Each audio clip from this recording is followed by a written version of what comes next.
Welcome back to another episode of A Gift from Adversity. Thank you so much for tuning in. My name is Juri Love. I'm your host. Today I have a wonderful guest, a friend of mine, Shahjehan Khan. I'm very excited to have him tonight. So, I would like to introduce myself and my book. My name is Juri Love, and my book is called A Gift from Adversity, which is overcoming sexual abuse, domestic violence, bullying, and homelessness. And this came out in 2020. I've experienced all of this growing up in Japan, and I had a lot of speaking opportunities. And then people asked if I had a book, and I didn't. So I decided to publish my book. And after I published my book, I got a lot of feedback that they also went through these adversities. So I decided to make a platform to um, share our adversities. So let's introduce our guest today. Shahjehan Khan, thank you so much for being here. Thank you so much for having me, Juri. It's awesome to finally be on this thing with you. Great.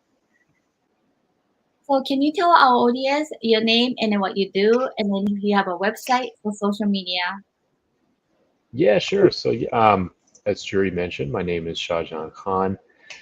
I do a lot of things. I guess the way that Juri and I know each other is I'm an actor, a voice actor, a podcast host. Myself, I host this show called King of the World. I'm also a touring musician in a bunch of different bands. The one I've been with the longest for about 18 years is like a punk rock band. Um, and I'm in like four bands because one's not enough. But yeah, you can find out a lot more about me on my personal website, which is just my name, shahjahankhan.com. Great, thank you so much. So let's dive into our topic, which is an adversity and tools that you use to overcome and a gift that came from it. So, would you tell our audience what was your adversity? Sure. I think this is a great topic, and I really commend you, by the way, for doing this. It's super courageous. I think that a lot of us go through a lot of different kinds of adversity in life. I think for me, in particular, was related to mental health and particularly substance abuse. So I've now been sober, clean sober for 11 and a half years, but definitely from basically the age of 15 through about 27, I was kind of like pretty, addicted to lots of different stuff, just a problematic, drug user, drinker, coming also from like being a child of immigrants. I think that's another thing that, I guess, first generation immigrant myself, that was also kind of like brought maybe a different layer to that kind of adversity in the sense that it was just difficult to talk about that stuff. But yeah, that's kind of, I would say, the biggest obstacle that I've had to overcome in life would be, yeah, mental health and specifically substance abuse. So, thank you so much for sharing that. It really means a lot that you being a brave, because this is a subject that, again, like not just being immigrant, but worldwide. Um, I think it's not talked about. So Mhm. therefore, there's not so much platform or places that you can share. Now, can we go back to age 15 that you mentioned? That how did you get this addiction? Prior to that, like prior to 15, can you identify what led you to that path? Yeah, that's a really good question. I've in some ways I think I've spent a lot of my life trying to figure that out, and a lot of therapy and stuff. I think that it's hard to tell kind of what came first, being someone who had a just sort of a discomfort with life, from the very beginning. I was told that I was an anxious and depressed kid for sure. I also kind of come from a family where, not that this stuff doesn't exist, but as you mentioned, I think it was like, and we just kind of talked about it, was hard to discuss it. Um, I actually grew up in a pretty small and boring town in Massachusetts in the US. So it was actually, pretty like normal for, kids growing up around that age to start experimenting with stuff.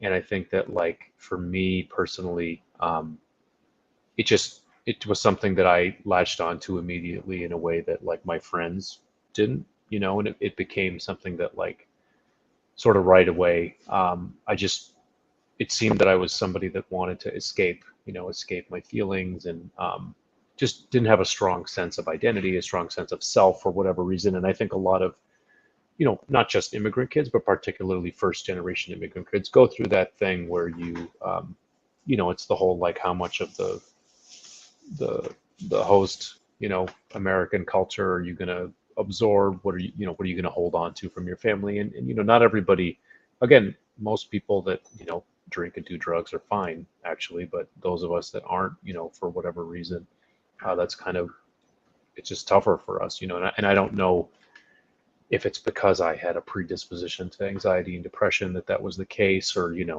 I had a pretty loving home for the most part, but that's just kind of what I gravitated towards. And yeah, pretty much within, I think, 5, 6 months of starting to drink and smoke weed and stuff, like, I was doing it really very, very problematically, changing my group of friends, immediately kind of losing interest in pretty much everything else in life, other than music, luckily, which we'll, I'm sure, talk about a little bit later. But yeah, does that answer your question? Yes, thank you so much for sharing that. Because, sometimes there's so much stigma to talk about addiction, especially like opioid crisis and then, drug and alcohol, where people just kind of abandon you and then kind of label you in, like, Yeah, and then I feel like then isolation happens, and then, you know, there's no aid, there's no help, because you kind of fall out from the regular society in and hmm, activities, especially when you're teenagers and young. How, yeah, I think it's changing a lot. It has changed a significant amount, I would say, in the last 10, 15 years, the conversation, in the US particularly. And I feel like, at least, and I'm speaking for, in my case, Pakistani culture or South Asian culture, I think it's becoming more, you know, typical and normal to at least discuss mental health and that kind of stuff. But you're right, it's still stigmatized for various reasons.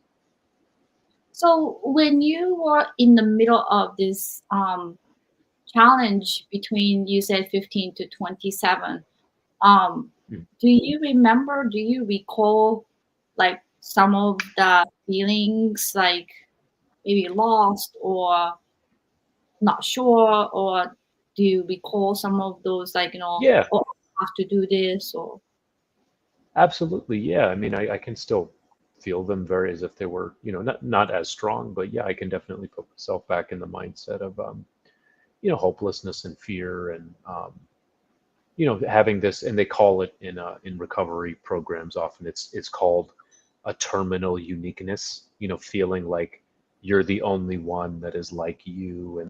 And especially for me also, culturally, growing up in a very white town, I was sort of the only one like me for various reasons.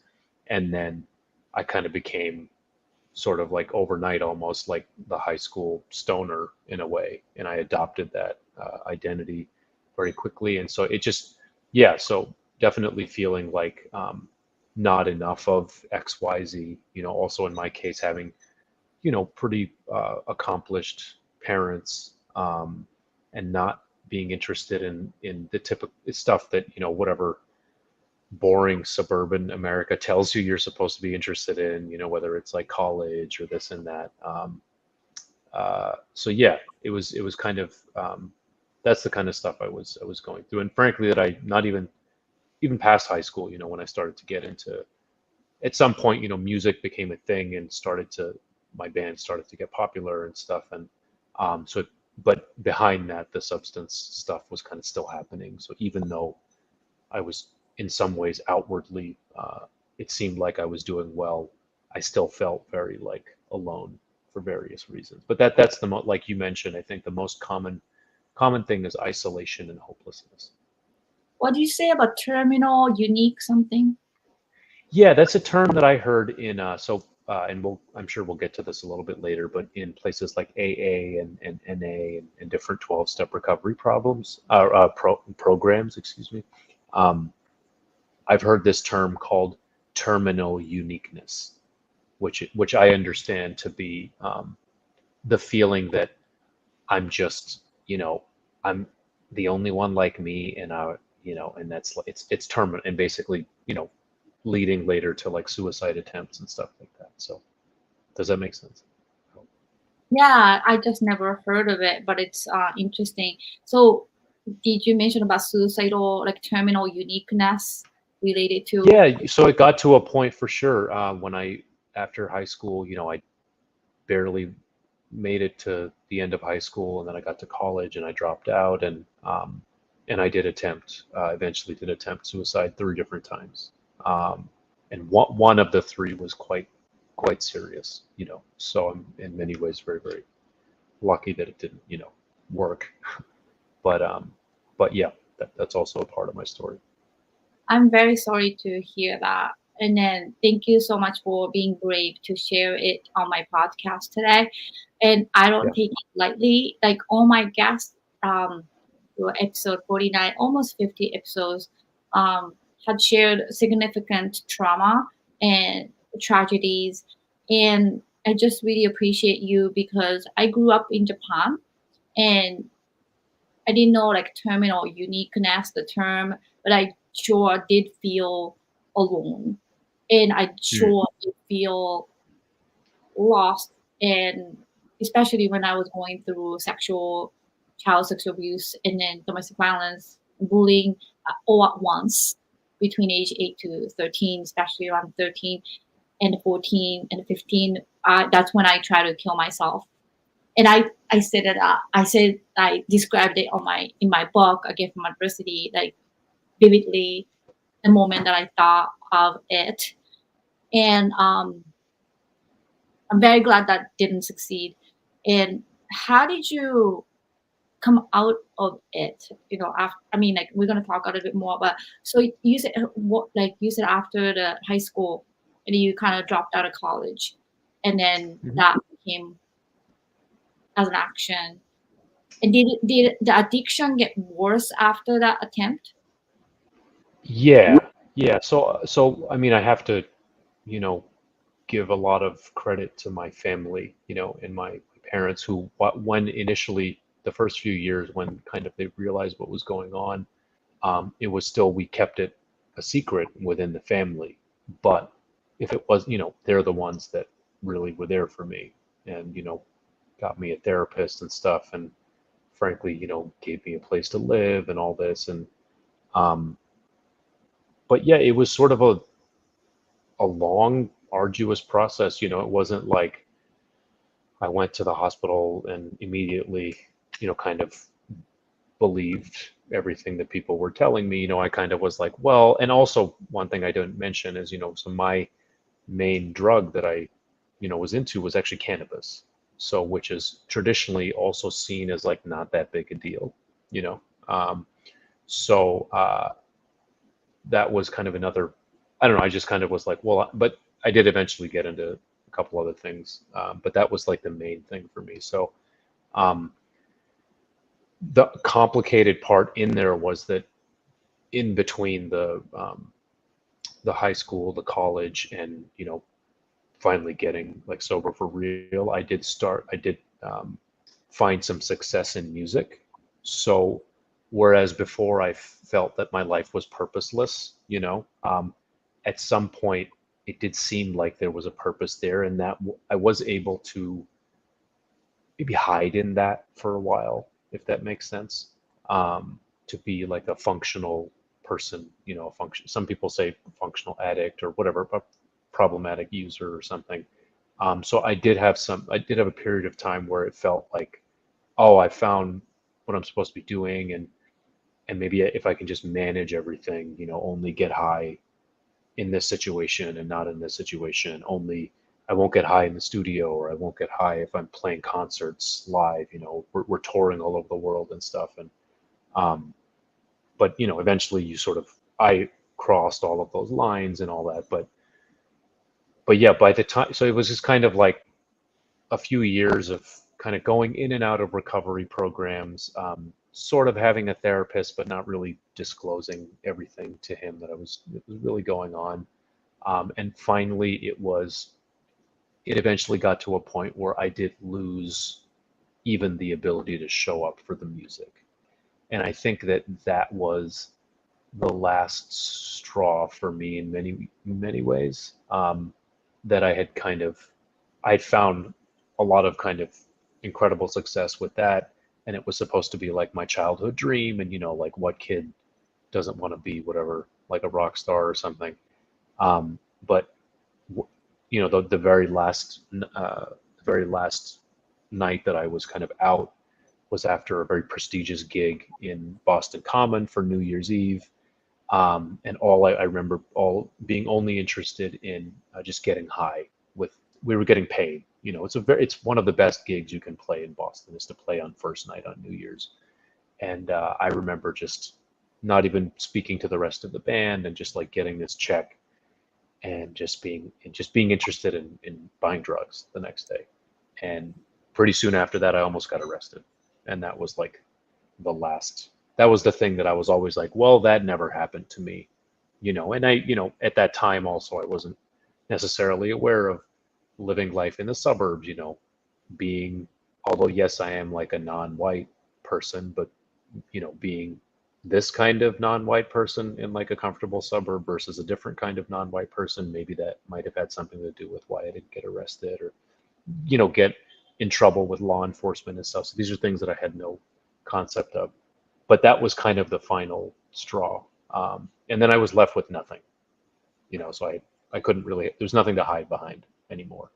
So that was the beginning of the final sort of, some people call it surrender, when you, there's just no sort of lower that you can go and stuff.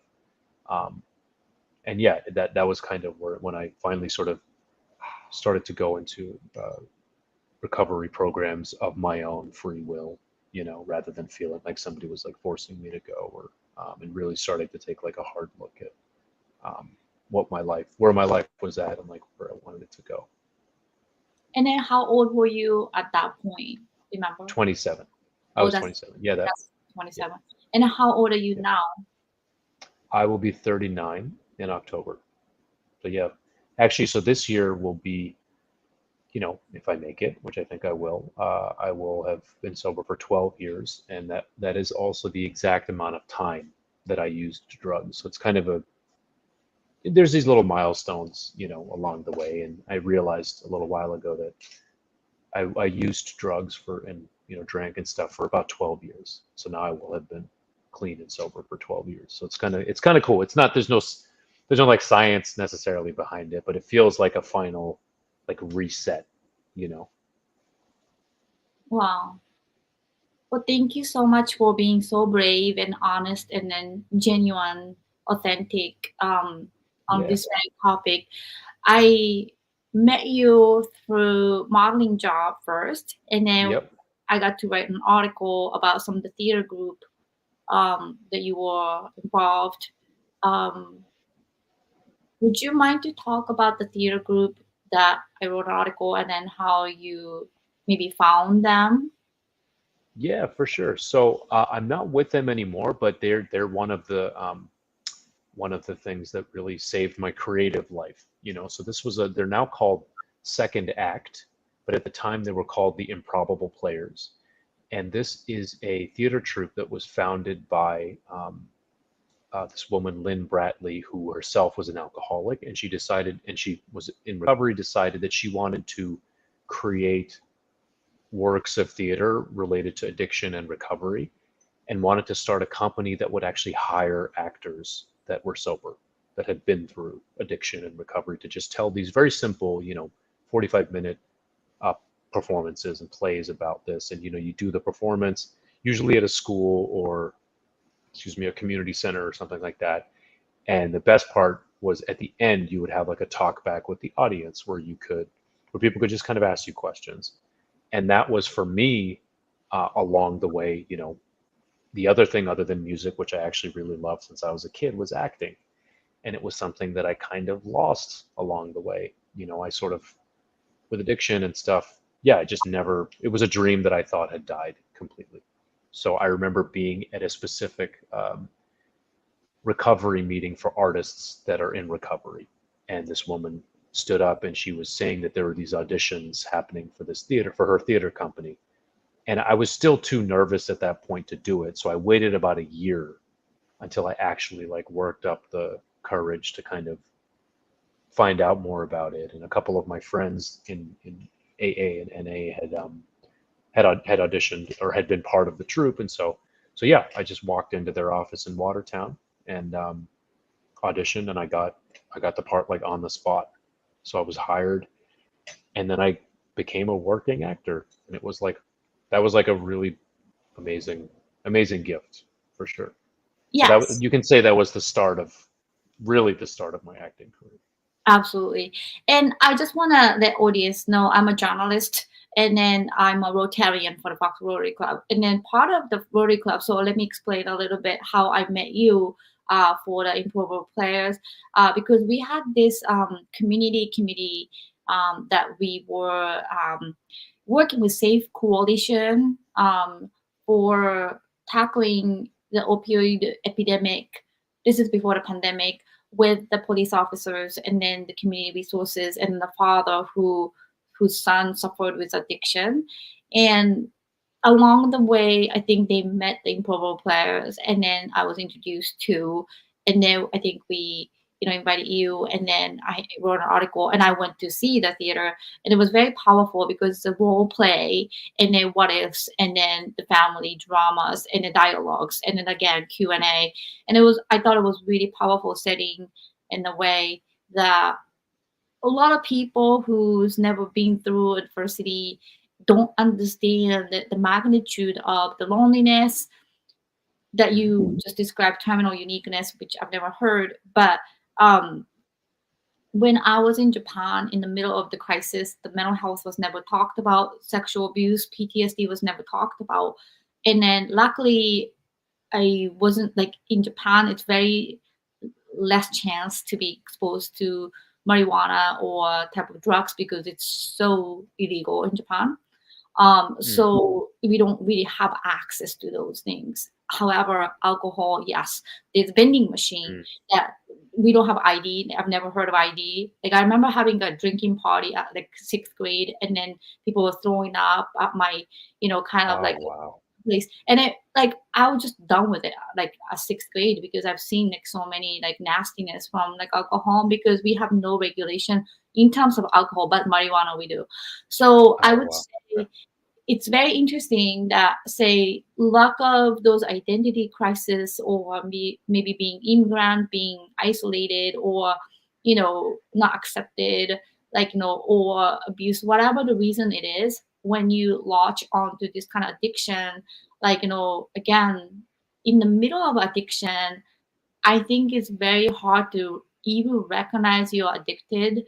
My case is not a drug, but sex. And then because of the sexual abuse that I experienced and then over and over for many years, that I didn't even know that when I grew up and then when I started to regain like my, I think sexuality without getting violated, and that turned Mm, to be an addiction itself. And I didn't even know okay. until my friend told me that you should stop. And sometimes when you are in the middle of the addiction, you just don't even know Right. that you are Yeah, actually. yeah, that's, and again, yeah, I mean, um, I think with me, I I knew early on that I like used drugs or whatever in a way that other people didn't, but it was very hard for me to think of it and frame it as addiction. Um, but I feel like I knew pretty early, but that didn't make it any easier to stop, if that makes sense. You know what I mean? So I get what you're saying. Yeah, Yeah, so let's shift our conversation to tools that you use to overcome sure. adversity. So I like this part of the podcast and this particular question because when I initially made this podcast, I didn't want to create a platform where people just whine and complain and then just talk sadness and then being victimized, but more so empowering other people and especially the tools that people use to overcome it. Because typically what people would say to you is, oh, just go get a therapist. But like, especially after the pandemic, especially when you're having a mass health, it's impossible to get therapists. There's so much Mm, wait list, like years of wait list. And when I started this podcast this year, I've had so many guests talk about so many different unique tools other than therapy that they use to overcome and it helped. And I used some of them that my guest said. So what was the tools that you used that was super helpful for you to overcome this adversity? sure. I still 100% would absolutely recommend meetings, so 12-step meetings of some kind. The cool thing now is that there's so many virtual. I mean, one thing with the pandemic is that there you can go to a meeting in Kuwait and then the next hour you could go to one in, I don't know, England or all over the world. I think so. One thing I like to caution, I think, with it is that a lot of people have trouble with them at first. Not all meetings are the same, for sure. Like, so basically, for the first 3 years, I would say, of my recovery, I think I went every day, five or at least 5 days a week, 5 days a week, because for that, like, I needed to change my like social circle, and I also needed to feel supported in a community. And so what they did for me was just provide like just people to bounce ideas off of, people that, like you said, get it, people that have themselves been through not just adversity but literally some of the same stuff that I had been through. So it was just daily, hearing it's hard to you can intellectualize it, you can think about it in lots of different ways, but it's just sort of the rigorous putting in the work. It's like thinking about going to the gym, or writing down your exercises versus actually doing them, and just like daily doing something for your recovery every day. So yeah, for me, I definitely still recommend 12-step meetings for folks, just because they're free. That's another thing that's like, they don't cost. I mean, you can pay $1 in the collection or whatever, but like, they're free. Anybody can go. So that's like a big thing, is the accessibility. And again, I just reiterate that, like, some are better than others. Sometimes, you just need to, like, just like you need to shop around for a therapist, sometimes like you gotta shop around for a better meeting. Um, you know, so yeah, that's something that I would definitely recommend. So I would literally Google Alcoholics Anonymous or Narcotics Anonymous or Marijuana Anonymous or Cocaine Anonymous or Sex Addicts Anonymous so yeah, that's definitely the number one tool that worked for me in the beginning. And then, after that, I did eventually get a therapist. I do a lot of stuff I did a lot of stuff later that I realized was helping me with my recovery, like getting into physical activity and exercise and meditation. And but for me, that's kind of, I needed a place to start. I needed a place where I could be accountable to somebody other than myself. Thank you so much for sharing that. And you did mention about music and acting. Would you mind to talk a little bit more about that as a tool? For sure, yeah. So I mean, as I mentioned, like before I got sober, I was in this kind of not super famous, but like indie sort of band that did get to do a lot of touring, and we had a community, and we still do. So when I got sober, I kind of had lost all of that. I had really lost the will to live again and stuff. And so very slowly, as I built myself up, I found other sober musicians to play with, and I found this recovery, artists in recovery community. And then very slowly, all those things came back in my life, one piece at a time. Like I eventually went back to school. I got a degree in master's in community psychology. I worked in behavioral health research for a time. Um, and I kind of just took myself out of my own way as much as possible, just kind of not, I put in a lot of work, but also like recovery is slow. It's not something that happens overnight. Just like, it just takes time. And it's hard to kind of see that in the moment. But it's really just putting one foot in front of the other and asking for help, for sure. But yeah, and then, the band asked me to come back, and I thought I would never tour again. I thought I would never play concerts again. And then I got to do even bigger concerts, and like um, now I'm in another really awesome band and like doing other amazing music stuff. And then acting too. I like it came back slowly in theater, and then from theater I got I met another person who told me about this agent, and so I got this agent. And then for the past few years, I slowly started to like learn the stuff around here, and like did a couple of indies and things. And just this, I finally this year got to do my first like really big deal movie with like a huge, for me, like a huge part on like a big action movie set, and it was incredible. And just a month ago, I was sitting there in this movie trailer listening to one of my favorite movie soundtracks from when I was a kid and used to dream about like being in a movie. And like there I was, and it was like I will never forget that experience for the rest of my life. Um, but yeah, so, and I've also voiceover. I also have a podcast which is called King of the World, which is what my name Shahjehan means, and it's a 7-part narrative series which deals with the 20th anniversary of 9/11 from the American Muslim experience. 9/11 was obviously a traumatic experience for the entire world. It was sort of a double trauma for Muslim Americans, and it actually played a much bigger role in my life and my addiction and stuff than I realized. So I made a podcast about it, and it actually did really well. And this year we won a ton of awards and stuff. And again, these are just all things I never in a million years dreamed I would ever get to do. And just when the time was right, like just the next thing came along, and I was able to take the risk and step into the discomfort. And um, yeah, it hasn't been easy, but like it's been like a pretty incredible journey.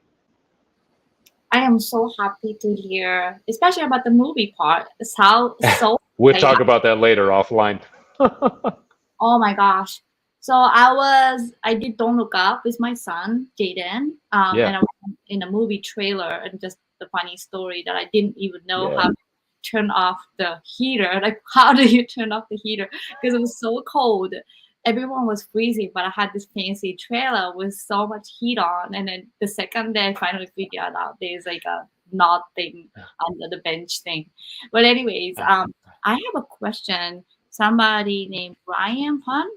What lessons you learned that you have changed your life? Can you answer that question for him? Wow.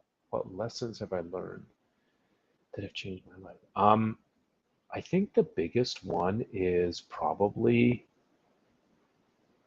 just because I'm thinking something in a specific moment doesn't mean that that's the be all, and like doesn't mean it's true, number one.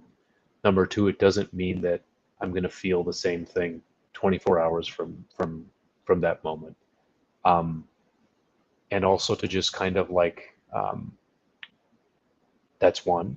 And another one is to just constantly be thinking about like redefining what success means to me. That's something that my uncle actually told me a really long time ago. But um, to always sort of reevaluate my values and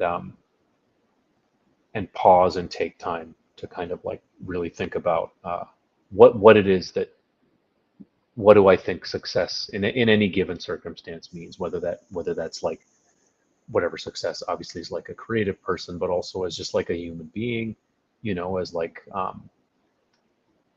a person that's connected to other people, I hope that makes sense. I was kind of bouncing around a little bit there. Oh, Brian, there you go. Your answer from Shahjehan Khan. Thank you so much for tuning in.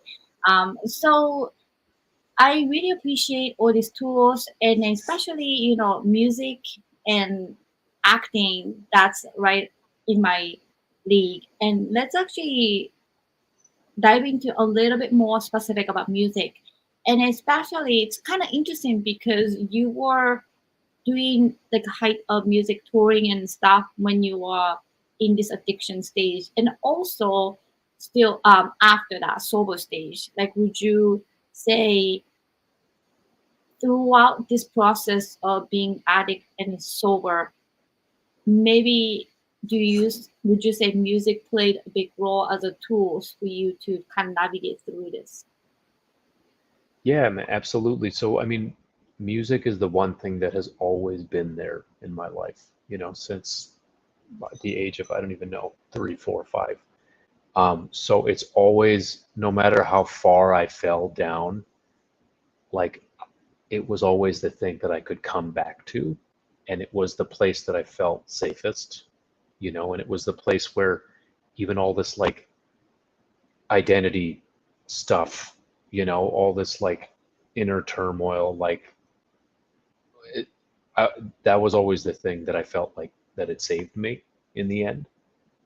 So I'm just really fortunate to have been able to, you know, do it in a pretty, like not everybody gets to do it the way that I've been able to, and I'm really grateful for that.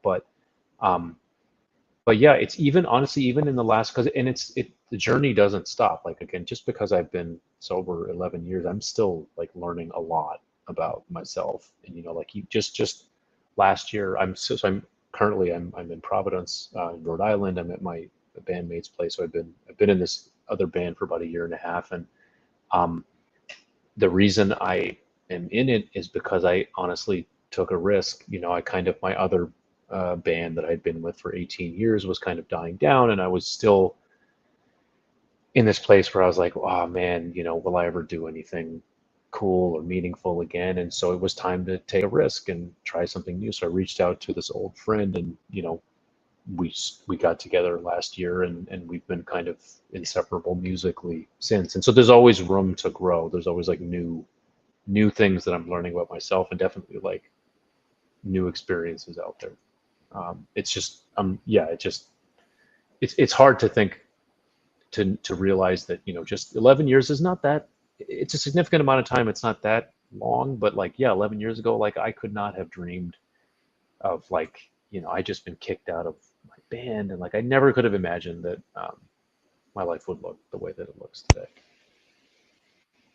Well, another thing I want to mention is, to me, maybe you can echo when I'm acting and when I did act on Don't Look Up, there was a scene that's cut, but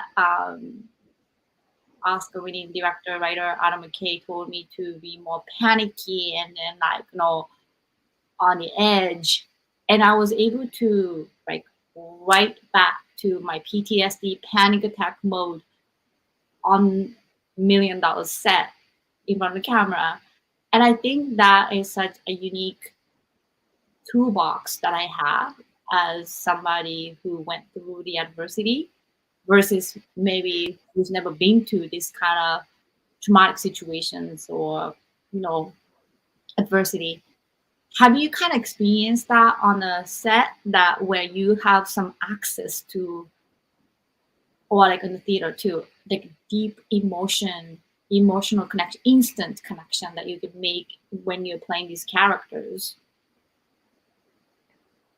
Yeah, I mean, I think any good actor, that's kind of what we do is we draw on what we know, and we bring pieces of ourselves to like whatever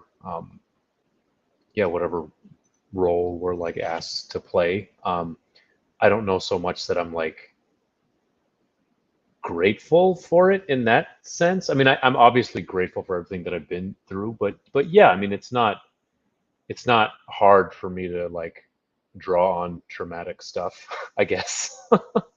Um, and yeah, I think definitely another thing is, yeah, trauma and that kind of stuff comes in so many different forms. Um, and it just looks different for different people. And but yeah, for sure. I mean, yeah, I haven't done like that much. Well, that's not true. I've done a reasonable amount of things now, but yeah, yeah, definitely. I think going back to probably improbable players, I remember, for example,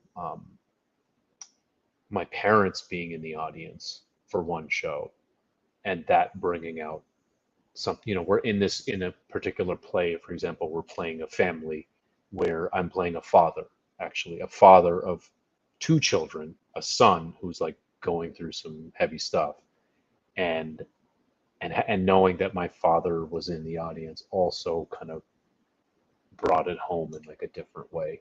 um, so yeah.